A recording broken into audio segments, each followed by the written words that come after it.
अपने आप को सच साबित करने के लिए आखिर भारतीय जनता पार्टी के विधायक को इतना लंबा बयान देना पड़ा, जो इस वक्त काफ़ी तेज़ी से वायरल हो रहा है। दोस्तों, इस वीडियो को देखने से पहले एक कहावत है, सूप तब बोले चलनियों बोले जेके 32 छेद।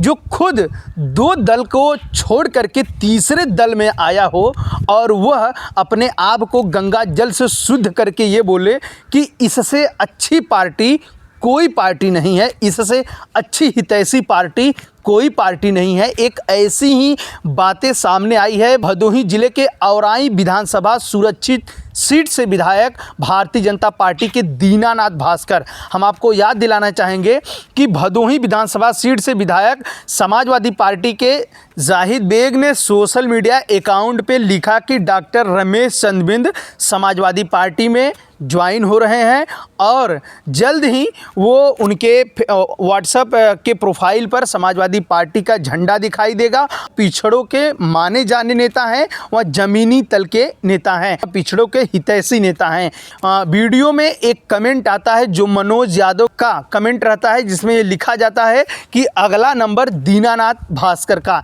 इसी बातों को लेकर के दीनानाथ भास्कर ने लंबा चौड़ा बयान देते हुए ये प्रदर्शित किया कि सच में हम भारतीय जनता पार्टी के जो कि कर्मठ सिपाही हैं। इस बारे में मैं ये कहना चाहता हूं कि मैं भारतीय जनता पार्टी का एक सिपाही हूं और भारतीय जनता पार्टी में जी रहा हूं, भारतीय जनता पार्टी में मरूंगा। ये भी मैंने पहले घोषणा किया था कि भारतीय जनता पार्टी के झंडे में ही मेरा शव लपेटकर अंतिम संस्कार किया जाएगा। लेकिन कुछ शरारती तत्व लोग इस तरह की बात लिखते हैं, तो उस पर यही मेरा कहना है कि श्री रमेश चंद बिंद जी वो समाजवादी पार्टी में चले गए हैं। जाहिद बेग और समाजवादी पार्टी को रमेश बिंद मुबारक हो। हमें ऐसे व्यक्ति को अपने साथ रखने की जरूरत नहीं है। और मैं जब मरूंगा तो भारतीय जनता पार्टी के कह लीजिए कि मेरा शरीर होगा, आप ये कह लीजिए कि मेरा अंतिम जो कि जीवन की जो अंतिम समय होगी वो भारतीय जनता पार्टी के झंडों पर होगी। दोस्तों, ये वही नेता हैं जो नेता बहुजन समाज पार्टी से अपनी क्रांति शुरू किए थे और समाजवादी पार्टी का दामन थामे थे और फिर इन दोनों पार्टियों में बड़े पद पर यानी मंत्री का जिम्मा थाम कर बैठे थे। आज वो सिर्फ एक विधायक का पद लेकर के कि समाजवादी पार्टी को वो आड़े हाथे लेते हुए वो कह रहे हैं। रह गई बात समाजवादी पार्टी का, तो समाजवादी पार्टी दोहरा चरित्र की व्यक्ति है, पार्टी है और समाजवादी पार्टी के ही नेताओं ने पार्लियामेंट के अंदर अनुसूचित जाति जनजाति के नौकरी करने वाले लोगों के प्रमोशन में आरक्षण का सवाल आया था, तो समाजवादी पार्टी के बड़े बड़े नेता राम गोपाल यादव से लेके अखिलेश यादव से लेके और दरोगा सरोज से लेकर के विशंभर निषाद तक बिल को मंत्री के हाथ से लेकर फाड़ने का काम किया था। तो यह दलित विरोधी लोग हैं कि जो पीडीए है यानी पिछड़ा अकलियत दलित जो ये है, ये सिर्फ वोट लेने के लिए बना हुआ है। और इन्हीं के एक पूर्व प्रदेश अध्यक्ष ने कहा था कि डॉक्टर अंबेडकर का संविधान लिखने में कोई योगदान नहीं रहा है और यहाँ तक यह बात आई कि नहीं जो है अनुसूचित जाति के जमीन को बेचने के लिए जो परमिशन लेने की जरूरत होती है उसमें परमिशन शब्द हटा दिया जाए, जिससे कि कोई भी वो जमीन ले ले।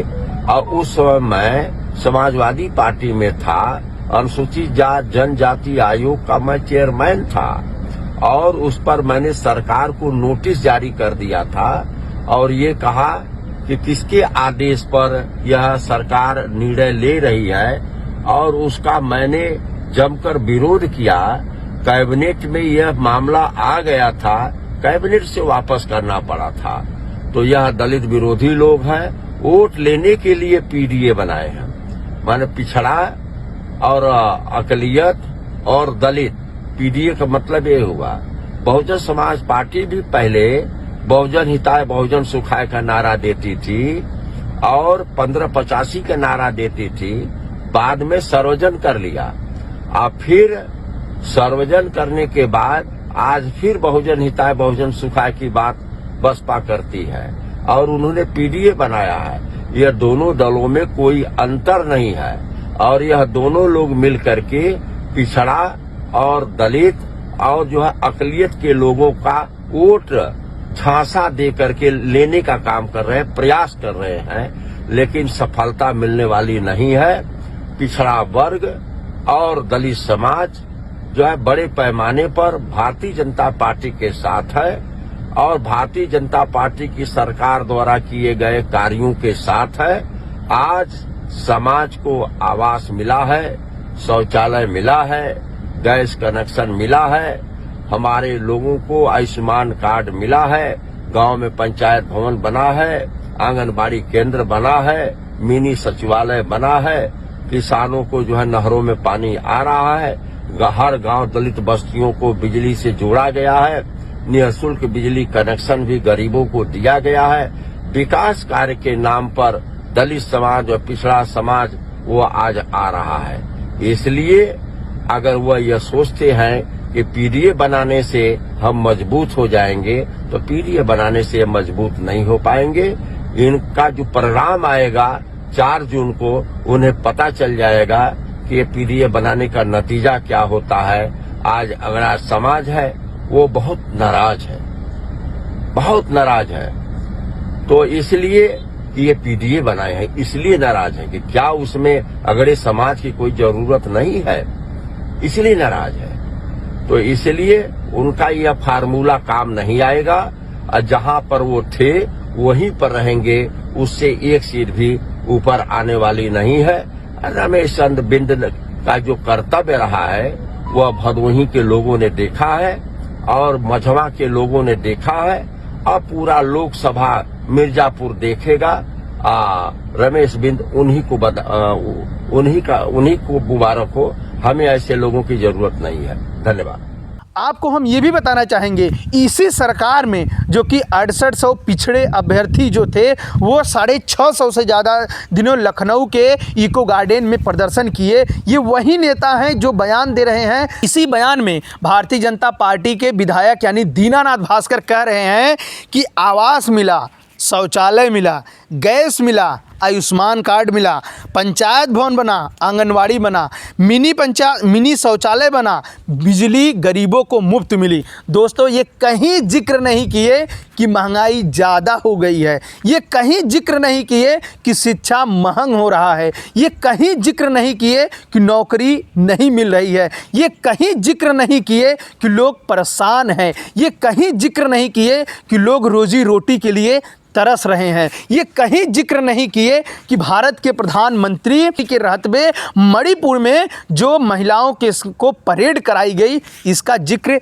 भारत के किसी भी वर्तमान में नेताओं की हैसियत नहीं है कि इस पे एक लफ्ज़ उनके निकल जाए। तो ऐसे विधायक का बयान आ रहा है 5 मिनट से ऊपर, जिसमें सरकार के आप कह सकते हैं विकास का प्रचार कर रहे हैं। दल बदलू नेता रमेश बिंद को भी कहा जाएगा, क्योंकि रमेश चंद्र बिंद का राजनीतिक शुरुआत बहुजन समाज पार्टी से हुआ है। आप बहुजन समाज पार्टी के बाद जो कि उन्होंने भारतीय जनता पार्टी का दामन थामा और भदोही लोकसभा सीट से सांसद बने, लेकिन आज ये अंदर खाने से खबर जो आ रही है कि वो समाजवादी पार्टी का दामन थाम रहे हैं। तो ये तो हो गई बात दल बदलू नेता, लेकिन जो बात हो रही है दीनानाथ भास्कर की, हम उन्हीं दीनानाथ भास्कर के बारे में आपको बताएंगे कि बहुजन समाज पार्टी के बाद समाजवादी पार्टी का दामन थामे हैं, इसके बाद वो भारतीय जनता पार्टी का दामन थामे हैं। तो जिस तरीके से एक नेता दूसरे नेता के ऊपर जो आरोप लगा रहा है, जिस तरीके से दलितों व पिछड़ों के आंख में धूल झोंक रहा है,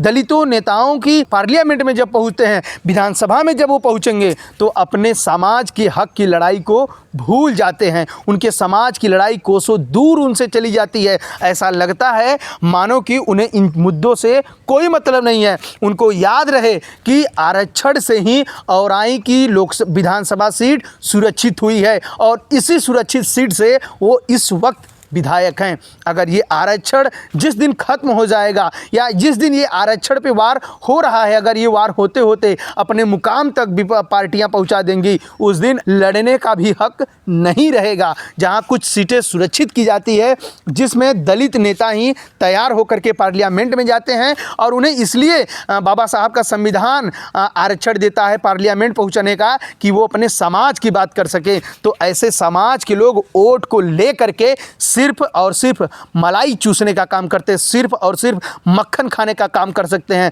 सिर्फ और सिर्फ आप कह सकते हैं मलाई खाने के बाद आप बाकी चीज़ों को फेंक देते हैं। यानी वोट बैंक लेने के बाद, नेता बनने के बाद वो सब चीज़ों को भूल जाते हैं।